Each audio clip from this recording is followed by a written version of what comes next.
السلام عليكم، مرحبا بكم متفرجين قناة الوطنية، ومرحبا بكم في حصة نافذة على الفلاحة، وفي قاعدة فلاحة اللي هي مبادرة تاع المدرسة العليا للفلاحة.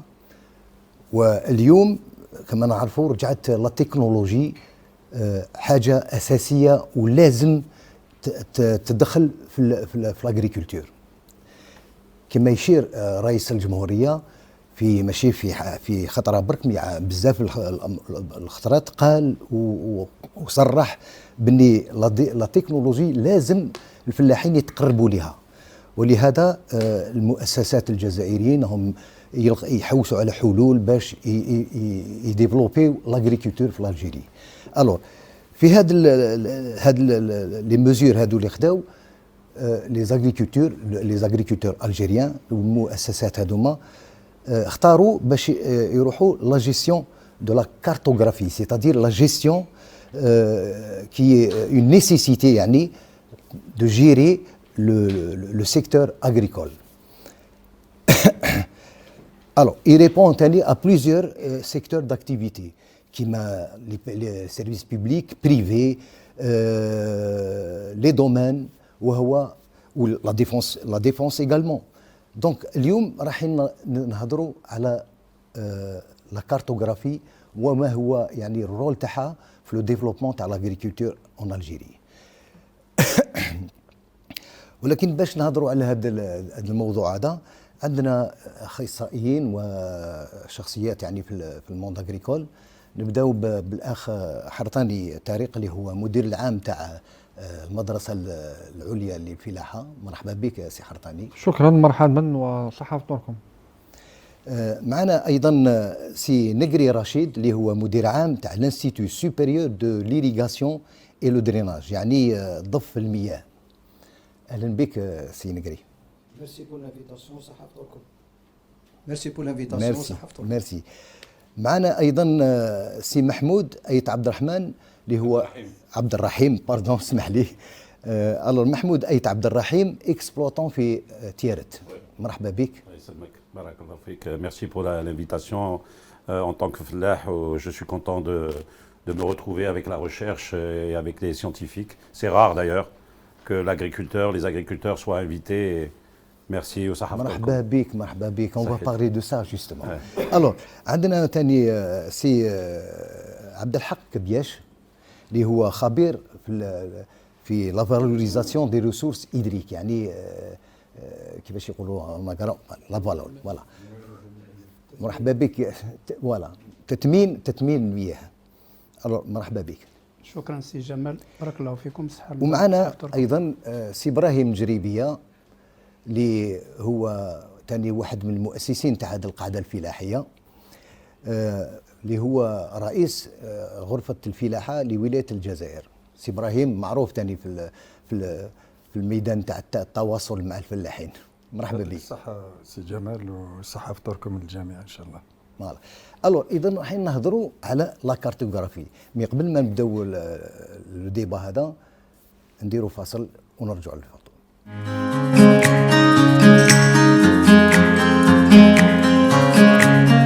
مرحبا بكم مجددا. الو نرجعوا للديبا ونبدو الكلمه لسي حرطاني طارق اللي هو المدير تاع الوناسا، يعني باش تعطينا يعني تقول للمجتمع المتفرجين يعني ما هو الرول تاع لا كارتوغرافي بور ديفلوبي لاغريكولتور في الجزائر. بالفعل لا كارتوغرافي هي عنصر هام من عناصر تسيير يعني لي ريسورس فيتوجينيتيك، لي ريسورس ناتوريل que ce soit l'eau ou le sol. La cartographie c'est un moyen pour faire un zonage. Voilà, الفلاحة تاعنا لازم تتطور على أساس les potentialités de chaque région. لازم نتماشاو مع الإمكانيات والقدرات تاع كل منطقة، سواء شمال شرق شمال غرب مناطق الوسطى مناطق الداخلية etc. وبالتالي لا كارتوغرافي تسمح لنا باه نعينوا في كل منطقة نعطوا لها الخصوصيات تاعها مثلا سواء في الانتاج الفلاحي او في تربيه المواشي مثلا في الاغنام، ولا لازم كل منطقه يكون عندها البوتونسيال تاعها يبو سيكسبريمي. وبالتالي احنا كمدرسه كمؤسسه تعليميه اللي تخرج المهندسين نحرصوا على ان هذه لا كارتوغرافي علم الخرائط يكون عنده تكون قاعده قويه وصلبه لكل المتخرجين باش يقدروا يمارسوا المهنه تاعهم في المستقبل. شكرا.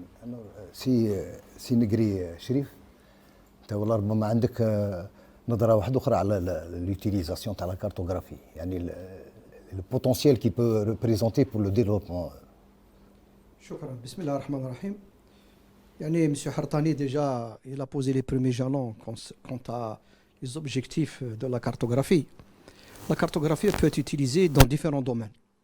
Elle peut être utilisée dans le domaine de l'écologie, dans le domaine de la pédologie, dans le domaine aussi des étages bioclimatologiques. Prévention des risques également. Donc oui. Les finalités, c'est un peu les risques, mais aussi qu'est-ce qu'il faudrait faire avec. C'est ça le plus important, parce que la cartographie, ça te permet de délimiter des territoires, de savoir qu'est-ce qu'il y a, qu'est-ce qu'il n'y a pas. Mais ensuite, il faut mettre des stratégies pour chaque espace. Qu'est-ce qu'il faudrait des sols spécifiques. En fonction du sol, du climat.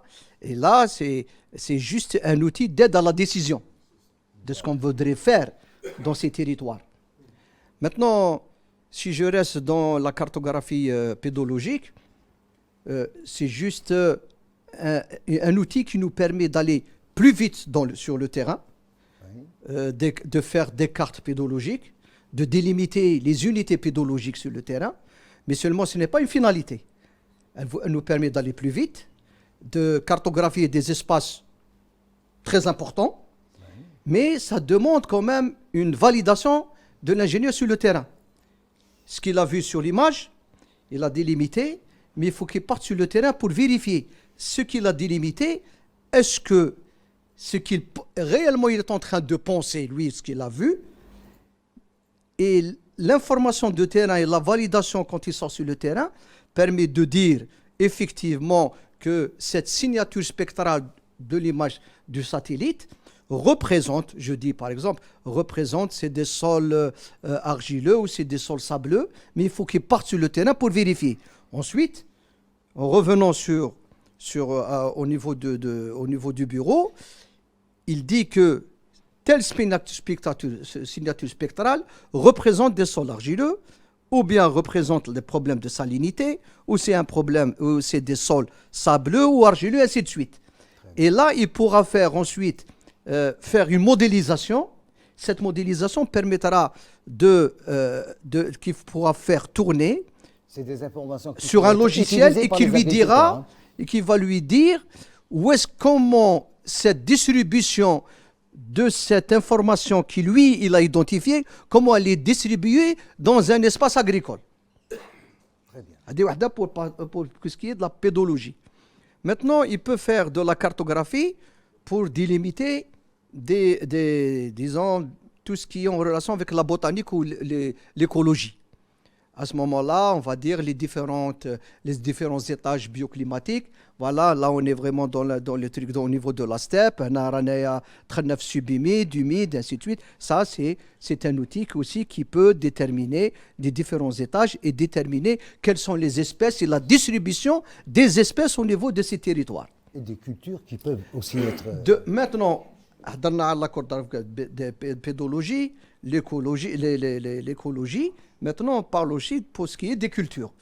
Par exemple, pour les cultures, c'est un outil qui nous permet d'avoir de l'information en temps réel, la distribution des différentes cultures sur un espace agricole en un temps réel.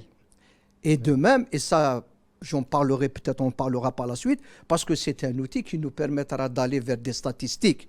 Tout à fait. Fiables. Fiables, oui. Et ces statistiques fiables nous permettent une base de données et qui nous permettra de prendre des décisions par rapport à la réalité du terrain. Je pense qu'on continuera par la suite pour ne pas monopoliser la parole. Voilà. Ah ben c'est très bien, c'est déjà, vous avez presque tout dit. Non. Alors, j'aimerais bien quand même poser une question. Toutes ces technologies qu'on utilise, est-ce qu'il y a eu réellement des résultats en Algérie? Est-ce que ce potentiel, cet outil, est-il utilisé et pratiqué? Tout à fait. Nous avons fait déjà un travail il y a une année et demie ou 2 ans. L'INSID, le Bneder et l'ITGC. Nous avons délimité des territoires du nord de l'Algérie. Nous avons fait sortir, nous avons superposé la carte de la pluviométrie, le sol, et nous avons fait sortir la répartition des différentes cultures. Comment ils doivent être, comment on doit planifier les cultures sur le territoire Tana pour qu'il y ait une meilleure valorisation des territoires ou disons une spécialisation des territoires. On sait que actuellement, au niveau de l'ouest, il y a une forte diminution de la pluviométrie. On a eu 20 à 25% de pluviométrie de moins à l'ouest. Sur les 60-70 dernières années, l'ouest est tourné en 1940-1950, il tournait sur une moyenne entre 400 et 500 mm. Actuellement, l'ouest il est à 300 mm. Donc ce qui fait, nous ne pouvons plus dire qu'on peut faire du blé dans cette région, la région ouest. Mais si on le fait, on prend un grand risque. Le risque, il est grand d'avoir des rendements très faibles. C'est une façon de gérer le risque, quoi. Bien sûr, c'est ce que j'avais dit tout à l'heure, mettre en place des stratégies. Ça, c'est une des stratégies. Et dire que maintenant, vu que la moyenne à l'ouest, elle tourne autour de 300 mm, il faut aller sur d'autres cultures qui valorisent mieux la pluie et qui valorisent mieux le sol. Qu'est-ce qui valorise maintenant qu'est-ce qu'on pourra faire en pluvial? Là, je ne parle pas en irrigué. Hein. En pluvial, s'il faut aller à l'ouest, moi je dis, on a fait sortir dans ce travail qu'il faut aller vers les orges, il faut aller vers les triticales, il faut faire voir l'avoine et les fourrages. C'est-à-dire que même en une année, disons en dessous de la moyenne, on peut faire une production. Par contre, si on fait du blé, on a de fortes chances qu'il soit impacté et qu'on aurait des rendements très très faibles. Très bien. Par contre, au niveau de la région centre et est, c'est vrai qu'il y a eu une diminution de la pluviométrie, mais seulement la marge elle est encore plus grande. Parce que la pluviométrie au centre et à l'est, disons au centre on était sur 600-700 mm, à l'est on tourne sur les 800 et plus. Donc ce qui fait, même s'il y a eu une régression de la pluviométrie, il y a toujours de la marge. Maintenant, s'il y a de la marge, le problème qui se pose, c'est la distribution dans le temps de cette pluviométrie. Très bien. Maintenant, pour revenir à cette carte qui a été faite, nous avons déterminé et localisé quelles sont les régions par wilaya, où est-ce on doit faire les orges, les triticales, les avoines et les fourrages, et les légumes secs évidemment, au centre et à l'est. Où est-ce qu'on fait le blé dur, où est-ce qu'on doit faire les blés tendres, où est-ce qu'on va faire les autres espèces. La carte elle est prête, le travail il est fait. Il suffit maintenant de la mettre, disons, sur le terrain, l'exécuter sur le terrain. Seulement, l'équipe de ces 3 institutions que j'ai citées tout à l'heure, l'INSID, l'ITGC et le Bneder, la carte que nous avons établie, maintenant, demande une validation de terrain. Il faudrait que cette carte parte au niveau local pour que les gens au niveau de la locale, les techniciens et l'administration au niveau de local, donnent leur avis. Est-ce que ce que nous proposons par zone, est-ce qu'il tient la route ou pas? Parce qu'ils connaissent mieux le terrain. Et cette validation, quand elle se fera au niveau local, surtout avec l'accompagnement de la Chambre, parce que c'est eux qui, par la suite, doivent sensibiliser les agriculteurs à changer le mode de culture au niveau de cette région-là. Il faudrait qu'il y ait ce que je pourrais appeler moi une forme de participation, une action participative. Pour que demain, l'agriculteur ne va pas se sentir qu'on l'a obligé à faire quelque chose dont il n'a pas besoin. Il faut beaucoup Le sensibiliser, parce qu'il faut qu'il soit convaincu que ce que nous lui proposons, c'est mieux que le mode qu'il est en train d'utiliser actuellement. Et que, mettez le blé à 6 000 dinars et l'orge à 3 500, il va préférer le blé dur à 6 000 dinars. mais quand vous mettez du blé dur à 6 000 dinars, dans une région, vous n'allez rien récolter en blé dur. Et si je mets de l'orge, j'ai de fortes chances de faire au moins une moyenne de 18 quintaux en orge et 4 quintaux en blé. Je pense que le calcul est vite fait. Le calcul est vite fait. L'agriculteur à l'ouest, c'est la 6e année qu'il va récolter. C'est la 6e année. Donc ce qui fait, même si vous mettez le blé à 10 000 dinars et l'orge vous le laissez à 4 000, à 3 000, il a intérêt à mettre de l'orge. Il va récolter sur une moyenne de 18, mais s'il met du blé et vous lui proposez à 10 000, il va récolter que 3-4 quintaux. Alors le calcul est vite fait. Parce que, et les gens de l'Ouest, C'est un choix. Qu'il faut aller vers les pôles de production. c'est ce que j'ai C'est dit, ça, une justement. spécialisation des territoires. Oui, spécialisation Une des spécialisation des territoires. Et ce travail, il y est déjà. Nous avons, dans la discussion, ça reste à approfondir encore la réflexion, c'est que l'État, elle soutient la semence, elle soutient l'engrais, elle soutient certains intrants, mais seulement en tant qu'État, je soutiens les engrais, j'ai un droit de regard quant à l'utilisation de ces intrants. Maintenant, si vous voulez, vous êtes dans une zone à orge, vous voulez faire du blé dur, vous le faites, mais vous achetez la semence et l'engrais argent comptant. Je ne vous accompagne pas. Par contre, si vous mettez de l'orge, je vous accompagne. Je vous soutiens les intrants. Et si vous mettez une culture que moi, l'État, juge que ça rapporte rien du tout, vous le faites sur votre propre compte. Monsieur Mahmoud, je pense qu'il accompagne pas. Monsieur Mahmoud, il voudrait bien dire quelques mots. Oui, bien sûr.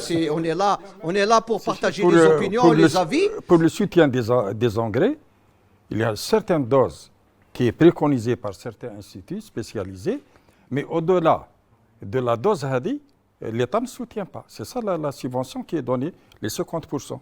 Les 50% sur les 50%, mais sur les références, 50%, sur le prix référentiel. Les prix référentiels, mais les prix référentiels sur le terrain, ce n'est pas la réalité. Absolument. Par exemple, si je prends un engrais binaire qui est le 2025, le 0,2025 qui est utilisé, le prix référentiel c'est de 11 000 dinars, mais sur le terrain, tu le trouves à 15 000, 18 000 dinars.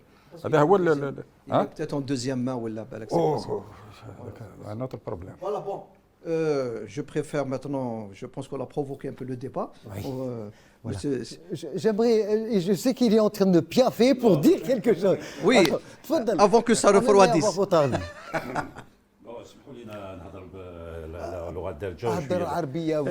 Vous êtes à l'aise en français, parlez en français. Si vous posez la question à un agriculteur ou à un maire ou je ne sais pas, à un chef de daïra, vous allez lui parler de la cartographie ou الفلاح يقول لك احنا رانا حاصلين بالكاداس رانا حاصلين بالليفري فونسيير رانا حاصلين بالغرفه الفلاحيه رانا حاصلين بهذه شتي هو هذا الكارتوغرافي هذه اوني لوان رانا في علم الفلك سي اوني لوان باسكو اولا problème de rapport. Oui, parce que d'abord la majorité تاع الفلاح كبار. La majorité, on a de plus en plus de gens qui ne cèdent pas leur terrain et qui continuent à... donc c'est une population âgée qui n'est pas formée. Donc vous allez leur parler de la cartographie. Il n'y a pas de succession aussi, voilà. attention. Déjà, ils ont du mal à récupérer leur livret foncier. Le cadastre, c'est une Kerita. La Ghorfa Ta'al Aqar, c'est Kerita. Les banques. La banque, c'est encore pire. D'ailleurs, la mesure qui a été faite actuellement, là, de donner une subvention de 20 000 dinars à l'hectare, c'est une très très bonne mesure. Parce que pourquoi les gens ne mettent pas d'engrais souvent? Pourquoi les agriculteurs souvent ne mettent pas d'engrais? Parce qu'ils n'ont pas de trésorerie. Il n'y a pas de banque. C'est un secteur, le filaha, c'est un secteur stratégique qui fonctionne sans assurance, puisqu'il n'y a pas d'assurance récolte. et qui fonctionne sans banque. La BAD, تعطيك زريعة, c'est un crédit court terme, mais si زعما راك مزير ولا حاجة, vous demandez un autre crédit, ما كاش. Donc, la mesure, elle est excellente. D'ailleurs, je remercie les gens qui ont pris cette décision. La subvention, le prêt de 20 000 dinars à l'hectare. Parce que souvent, les gens, quand ils n'ont pas d'argent, qu'est-ce qu'ils font? Eh ben, ils vendent de l'engrais. C'est une sorte Ils vendent de l'engrais. de compensation. Ou alors, bon, quand ils peuvent, ils vendent un peu de moutons, mais ils préfèrent garder leurs moutons pour les vendre le jour de l'Aïd. Je ne suis pas d'accord avec lui parce que واش دخلك نتايا عندك فلاح نتايا في الصحراء ولا حاجه راه باغي يدير قمح ويسقيه. Et peut-être que lui, il a envie de faire du blé dur. Peut-être que, et je ne suis pas parce que parfois, il y a des variétés qui résistent mieux à l'orge. Il y a des variétés de blé dur qui résistent mieux à la sécheresse que l'orge. Par contre, l'avoine, il y a des... Donc c'est vrai que la cartographie, c'est extraordinaire parce qu'on va pouvoir matcher plein de facteurs. Mais on a des problèmes aussi avec les collectivités locales qui ne sont pas du tout au diapason. Alors que nous, on vit la sécheresse, le changement climatique, il nous touche, nous, en premier. Les éleveurs, la même chose. Vous avez les pieds sur le terrain. Voilà. D'ailleurs, Baklawas, Bennouha, parce que dans 10 ans, vous ne pourrez plus la manger, parce que ce midi va monter à des milliers et des milliers de dinars. Le halib, Bennouh, le halib, le raïb, le felouza, hadou marir, Bennouha, parce que dans 10 ans, ça m'étonnerait que le lait va pouvoir être subventionné comme ça. Donc il y a des choix, Je suis optimiste parce que je continue à mazani nakhdem ou mazani nkafah ou mazani minna. Ça, il faut voir la réalité en face. Tout à fait. Je suis tout à fait d'accord avec vous, Samna. Alors, on va parler aussi de l'eau. Hein, l'eau qui est indissociable quand on parle de l'agriculture. C'est Abdelhak Kebièche. L'eau, la cartographie. C'est quoi exactement la relation qu'il y a? Comment gérer? C'est Jamal. Ne pas rentrer dans le détail technique qui m'a gagné. Le stade Galfellah, il a besoin d'autre chose que d'une carte agroclimatique ou d'une carte hydrologique. L'objectif, en fin de compte, on est responsable de la gestion des ressources. D'accord? Et la responsabilité incombe à tous les secteurs intervenant dans le développement du secteur agricole. L'hydraulique, les ressources en eau, l'agriculture, l'environnement, l'intérieur. C'est-à-dire qu'il y a pratiquement tous les secteurs. 6 à 7 ministères. Oui, 6 à 7 ministères qui doivent intervenir dans le sujet dont on est en train de discuter. Concernant la cartographie, moi je pense que la cartographie c'est un outil d'aide à la gestion. Il l'avait bien dit à la décision. C'est un apport. C'est un apport technologique. C'est un moyen de gestion. C'est un outil de gestion. D'accord? Sur le plan technique, je pense qu'on est très bien avancé par rapport aux années passées. C'est-à-dire on a bien avancé dans le domaine de la cartographie, dans le domaine de la télégestion, dans le domaine du système d'information géographique et aussi un NEDAM, c'est un système d'utilisation des données et de gestion de la ressource.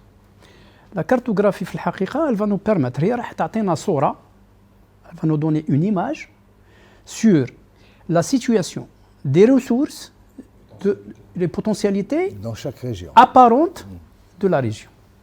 D'accord? Et la cartographie, normalement, elle doit évoluer avec le temps, c'est-à-dire elle doit fonctionner avec le temps. La cartographie ça fait 20 ans, elle n'est plus la cartographie de 2024. Ça a changé. Absolument. Donc il y a une évolution dans le négatif des potentialités, des trucs climatologiques. Pratiquement dans un siècle, on va monter jusqu'à une différence de 2 degrés par exemple la température. Il y a une perte de 2,5. Il faut le dire. Jusqu'à 4 ans dans un siècle. C'est-à-dire on est déjà à 2,5 par rapport à ça fait 50-60 ans. Donc il y a quand même un réchauffement. Il y a un changement climatique. Il y a des catastrophes naturelles. Maintenant, on a besoin de reconnaître encore de nouveau et de mettre à jour les connaissances et les databases du secteur de l'agriculture. Maintenant, il faut oser. Il faut dire que ça a changé. Il faut dire que telle et telle zone, on ne peut plus parler des céréales, par exemple. On ne peut plus parler de telle ou telle culture dans telle ou telle région. D'accord. Revenons à la ressource hydrique. La cartographie des ressources en eau. L'hydrogéologie. Elle définit les ressources souterraines. Et l'hydrogéologie, c'est les ressources souterraines. La cartographie hydrologique, c'est tout ce qui est eau superficielle. Donc parfois, si on parle de zones, moi je préfère, ça c'est mon avis personnel, de parler de les bassins hydrographiques. Donc déjà l'outil il existe, le zoning il existe déjà, il y a 5 régions hydrographiques en Algérie, donc pourquoi ne pas travailler par région hydrographique? Et là, il va y avoir l'intervention de tout le monde, parce que parfois on parle d'une zone à stress hydrique élevé. Oui. Mais il y a des apports externes de l'eau qui viennent de l'autre côté, à travers la construction des barrages, des ressources superficielles, des transferts d'eau. Ça, c'est important aussi. Donc ici, la carte n'a pas vraiment un impact important par rapport à la ressource qui existe sur Terre. C'est pour ça que Chérif, tout à l'heure, il a dit on doit valider ces informations chez l'agriculteur. L'agriculteur ne s'intéresse pas à ça. Justement, la mission Sijamal, là, c'est la mission de la Chambre de l'agriculture, dans le cadre de la sensibilisation. Il y a la mission de la recherche scientifique, c'est-à-dire on doit leur démontrer que l'orge, par exemple, il va mieux dans telle région qui était censée recevoir le blé. Par exemple, il doit faire des trucs expérimentaux, des expériences. Et là, ça va un petit peu sensibiliser l'utilisateur. Ça va lui permettre aussi. Et ça va lui permettre de voir, de constater de visu le résultat. Donc, on a si jamais le zonage agroécologique, l'intérêt de l'eau sur les ressources en eau, c'est d'identifier la ressource existante, d'identifier les potentialités aussi existantes, c'est-à-dire soit des ressources qui viennent d'autres zones ou d'autres régions. De 3, c'est la gestion durable de cette ressource et la valorisation de cette ressource. Et la rationalisation. La rationalisation, c'est ça. La valorisation, c'est rationalisation, c'est l'utilisation rationnelle, c'est tout ça, c'est la rationalisation. Et la rationalisation, c'est à travers d'autres outils aussi, qui sont les techniques d'irrigation, les systèmes d'irrigation et les périodes d'irrigation, les besoins en eau des cultures qui sont calculés réellement. Ça, c'est l'intérêt de la cartographie des zones agroécologiques. Donc, on va étudier la ressource, pratiquement toutes les ressources, en sol, en eau, écologique, climatique, tout ça, ils sont identifiés à travers des cartes. Moi, je souhaiterais que toutes ces cartes convergent vers un seul système de gestion et sur un espace qui est déjà identifié pour pouvoir exploiter toutes les ressources disponibles dans ces bassins hydrographiques qui sont déjà identifiés et qui sont pratiquement autonomes. Très bien. Qui sont pratiquement autonomes. Très bien. Je peux réagir rapidement? Oui, allez-y. Concrètement, en tant que imaginons que vous avez cartographié, vous avez tout fait et tout. Concrètement, pour l'agriculteur, qu'est-ce que vous allez nous rapporter? Demain, si des agriculteurs viennent vous voir et vous allez leur présenter votre système extraordinaire de cartographie, auquel je crois vraiment, concrètement, qu'est-ce que tu peux nous donner comme éléments qui vont nous encourager? Quels sont les éléments que tu peux nous donner concrètement? Parce que c'est ça en réalité. Parce que à la finalité, c'est après que je puisse continuer à travailler et résister au changement climatique. C'est très simple. L'agriculteur n'a pas besoin de mots techniques très forts. C'est très basique. On ne peut pas faire de l'agriculture sans eau. Oui. OK? Ouais. D'accord. Il suffit d'aller dans la région centre-ouest à l'ouest et prendre ces agriculteurs qui vous avez dit c'est très âgés. Vous lui dites alors qu'est-ce que vous pensez de la pluviométrie? Il va dire il n'y a plus d'eau. Eh bien s'il n'y a plus d'eau, il faut changer votre système de production. Il faut s'adapter au peu d'eau. Et le peu d'eau, c'est l'orge, c'est le triticale, c'est l'avoine, c'est les fourrages. C'est tout. C'est aussi basique que ça. Mais seulement, il faut gérer plus loin. Il faut dire les choses telles qu'elles sont. Il faut préparer la semence pour ça. On va te dire, ok, d'accord, je vais faire du triticale. Il va te dire, ok, d'accord, le triticale m'intéresse. Je suis un agro-éleveur, je vais faire du grain et j'ai besoin aussi de la paille, ok, pour nourrir mon troupeau. Ramenez-moi du triticale.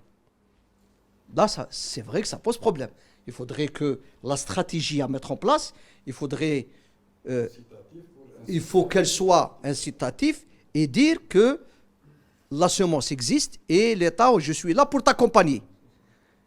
Et il ne faudrait pas oublier, parce que peut-être on va rentrer sur un autre deuxième niveau, c'est qu'à l'ouest, la plupart des sols, c'est des sols calcimagnésiques, dont le pH est très élevé, avec un taux de calcaire très important.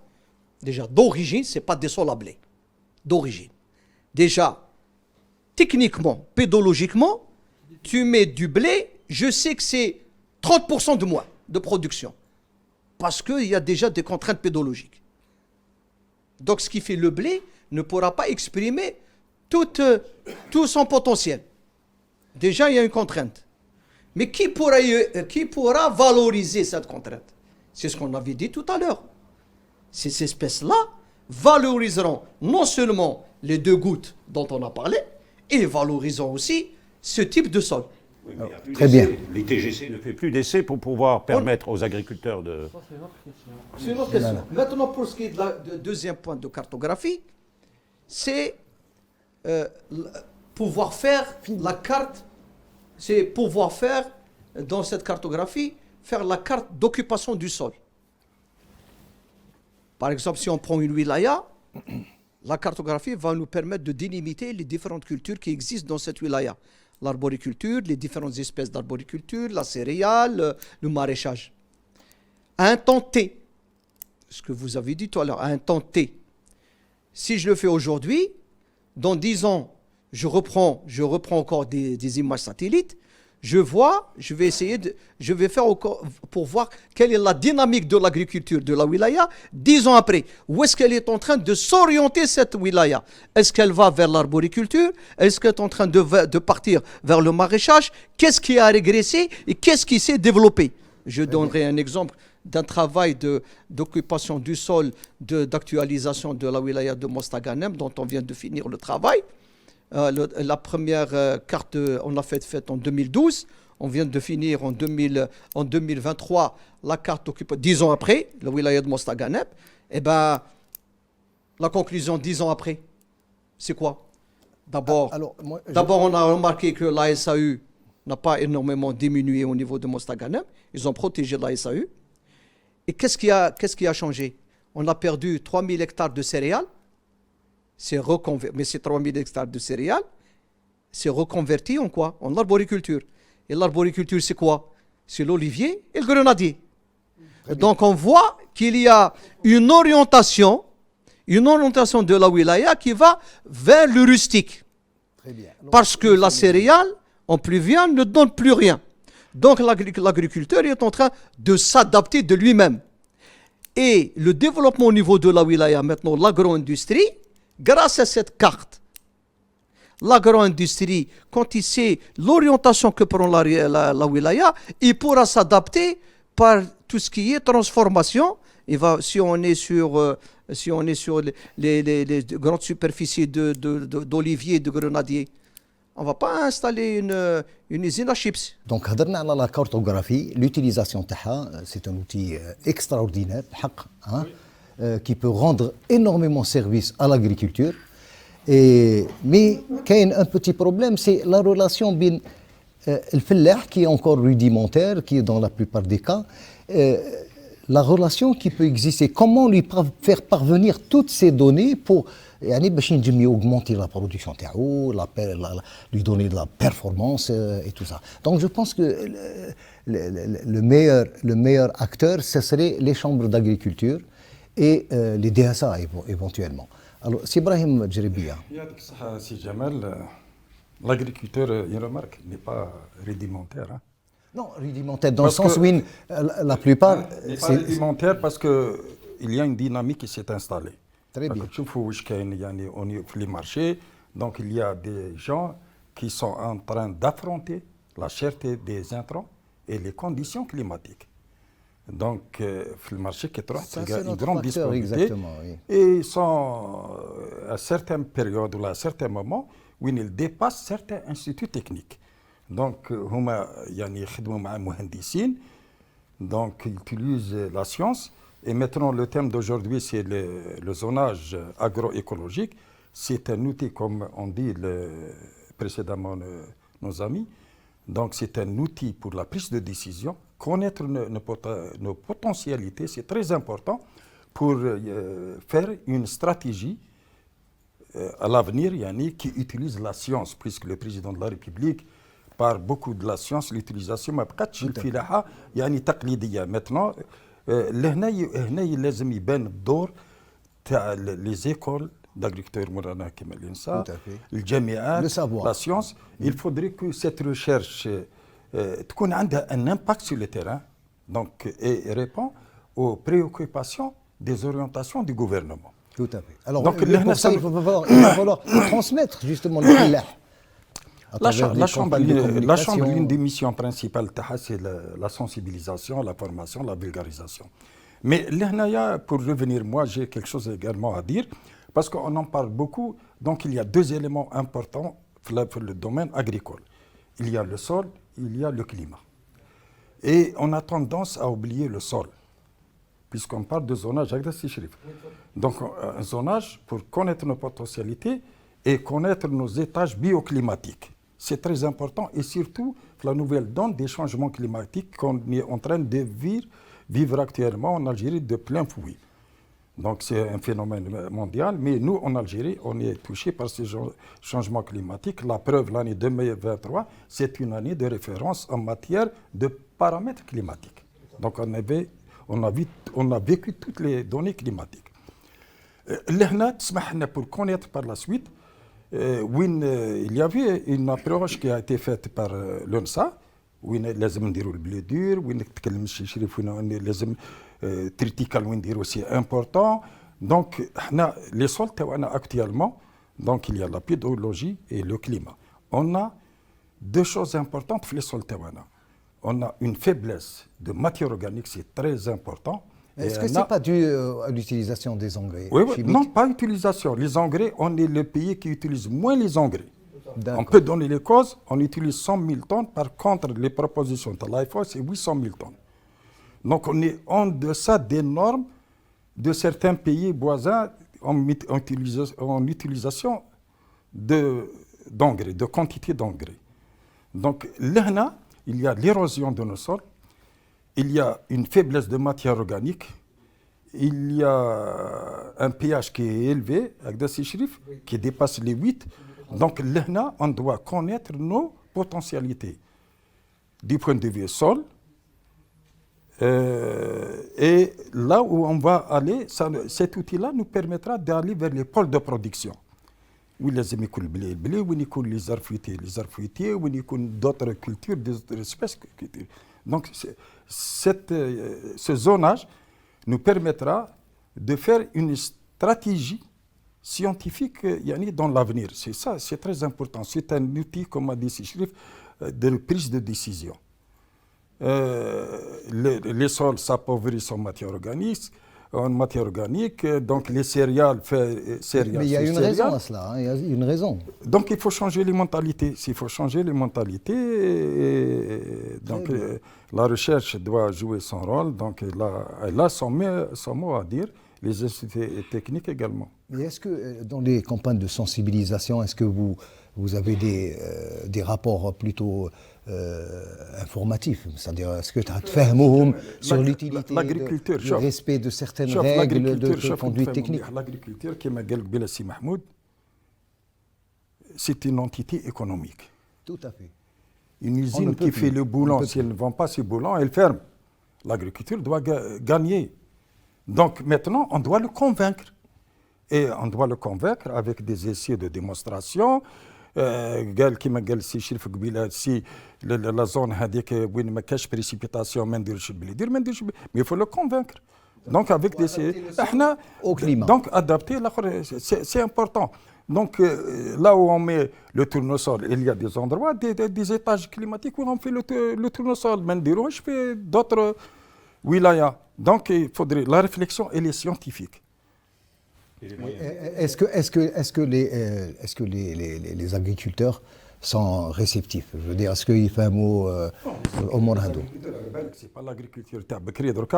Il y a les jeunes, il y a une dynamique, donc ils comprennent. Ils utilisent, il y a des ingénieurs qui les suivent, donc ils utilisent des procédés techniques ou des techniques nouvelles. Donc il y a une dynamique. Il y a aussi des moyens qui devraient venir derrière aussi. Hein. Il y a des moyens. Maintenant, si on parle de triticale, il faudrait aller vers le triticale. C'est très important pour l'alimentation du bétail. Donc il faudrait des moyens incitatifs. Tout à fait. Alors, pour revenir aussi à la cartographie, le zonage, la cartographie permettra aussi d'avoir une idée d'ensemble d'un territoire, surtout dans le domaine de la désertification. Oui.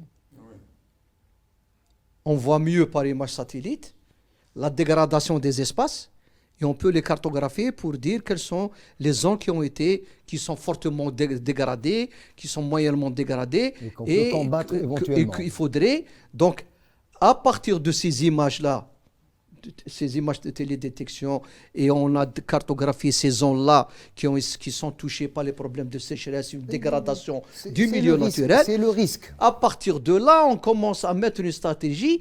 Comment récupérer ces espaces-là?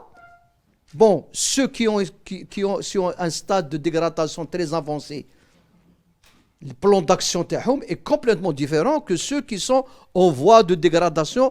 Il y a de l'espoir de les récupérer. Très bien. Donc, très bien. Il y a un problème très important avec les changements climatiques de J'arrive, j'y arrive d'ailleurs. Parce que le temps c'est la partie, quand on parle de sécheresse dans les zones, pour faire de la cartographie des zonages écologiques, non seulement ça nous permettra de déterminer quelles sont les zones qui sont impactées par la sécheresse pour les délimiter et mettre en place les stratégies pour les récupérer. De même aussi, la cartographie nous permet aussi de déterminer les zones qui sont touchées par les problèmes de salinité, particulièrement à l'ouest. Très bien. Alors, une question à M. Hartali. On parle d'agroécologie. Alors, pour nos téléspectateurs, est-ce que vous ne pouvez pas nous en parler? Oui, en fait, je voulais rebondir sur plusieurs aspects qui étaient évoqués précédemment, mais je n'ai pas eu l'occasion dans ce débat, parce que les orientations du président de la République étaient claires concernant le développement de l'agriculture dans le Sud. Oui. Et en fait, le zonage dans ce contexte est tout à fait pertinent parce que on voit qu'il y a de nouveaux territoires agricoles qui se développent au fur et à mesure. En fait, il y a une migration de l'agriculture vers l'intérieur du pays, en se basant essentiellement sur les ressources souterraines, beaucoup plus que sur les ressources superficielles, les ressources hydriques superficielles. Et cela interpelle l'État parce que il faut savoir que l'État, c'est un État qui contrôle, qui planifie, qui instaure une réglementation. Mais le métier d'agriculture, la profession, c'est une profession essentiellement privée. C'est-à-dire qu'elle est libre et volontaire. Et donc, entre ces deux dynamiques, il faut bien trouver une vitesse moyenne qui permette à chaque partie de trouver son compte, en fait. Alors, l'agroécologie, c'est une façon de pratiquer l'agriculture de manière, d'une manière non agressive et non. Elle peut être intensive, mais elle peut être durable. Voilà. Par exemple,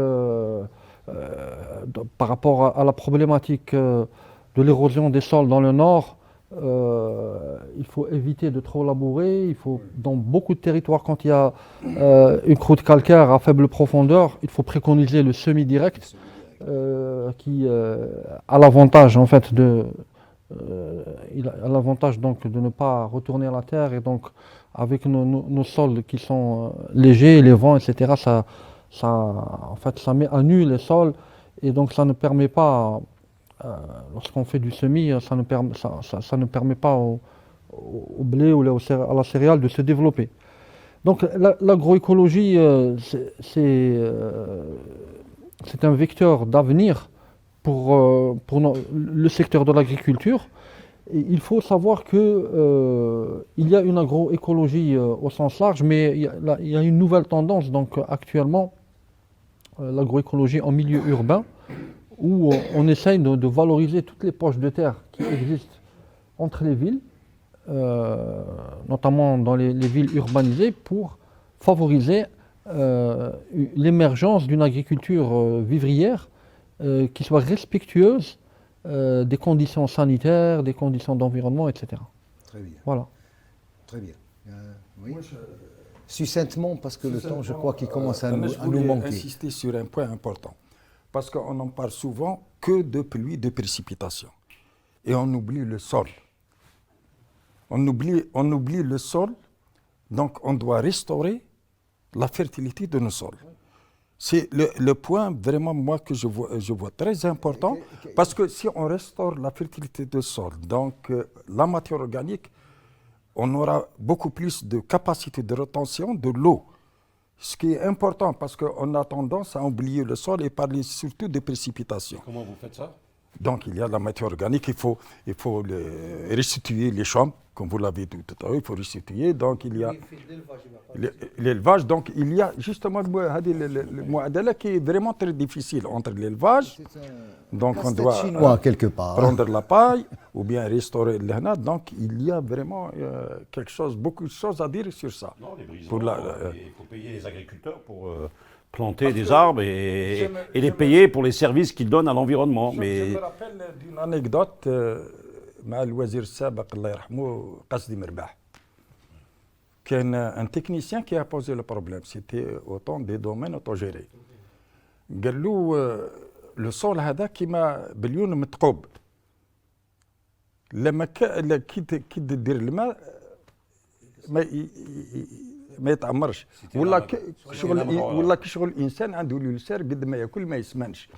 Il parlait de matière organique. Donc s'il n'y a pas un bon taux de matière organique, احنا يا ربي ما تلحقش même pas 1%. Même pas 0 et quelques pourcents, 0,5%. Donc le problème, il est là. Donc dans la fixation de nos éléments nutritifs, s'il n'y a pas un taux de matière organique bien, donc il faudrait insister sur ça, trouver les ressources pour restaurer cette fertilité. Donc il y a les boues résiduelles, les composts, le retour des chaumes. Donc la réflexion elle est là, hein, dans le sol, Ibrahim, pas simplement dans les précipitations. Merci beaucoup. Désolé, mais le temps زحمنا شوية. Le débat est très intéressant. الحق, on aurait pu rester encore 2 ou 3 heures وما نعرفوا نوصلوا la finalité. Mais malheureusement, oui, succinctement, hein, succinctement. Restituer au sol la fertilité, il faut encourager la polyculture élevage. Or, de plus en plus, les gens abandonnent l'élevage parce que d'abord, c'est pas rentable, c'est risqué. La politique de subvention du lait n'encourage pas les gens à faire de la vache. On commence même à abandonner la vache, à abandonner les chevaux, en tous les cas dans la région de Tiaret. On maintient, pour des raisons de gestion de risque, l'ovin et le caprin. Mais donc, je ne vois pas comment, en tant qu'agriculteur, moi, je ne vendrai pas la paille qui atteint des sommes folles et qui me permettent de contrecarrer la sécheresse, puisque aujourd'hui, la botte de paille, elle arrive à 1000 dinars, ce qui est l'équivalent de 6 bottes, c'est un quintal de blé. Vous pensez que je vais penser à la restauration de la fertilité du sol? Oui, il y a en amont beaucoup de problèmes, Donc j'espère que le message passera. Hein. Inch'Allah, certainement. On va clore cette émission vraiment qui est très intéressante. Je tiens à remercier donc le réalisateur de l'émission, Sibouh, et les caméramans Mentouri Fethi, Hamr Al-Ain, ومحديد اسماعيل وإيغالمون الأخ لا ريجي لو سون ميرسي بوكو يعطيكم الصحة سي مغري ميرسي سي كبياش مسيو حرطادي مسيو حمود le débat est vraiment très intéressant معك سي إبراهيم جريبيا ميرسي بوكو ميرسي à vous merci pour l'attention et à la prochaine إن شاء الله السلام عليكم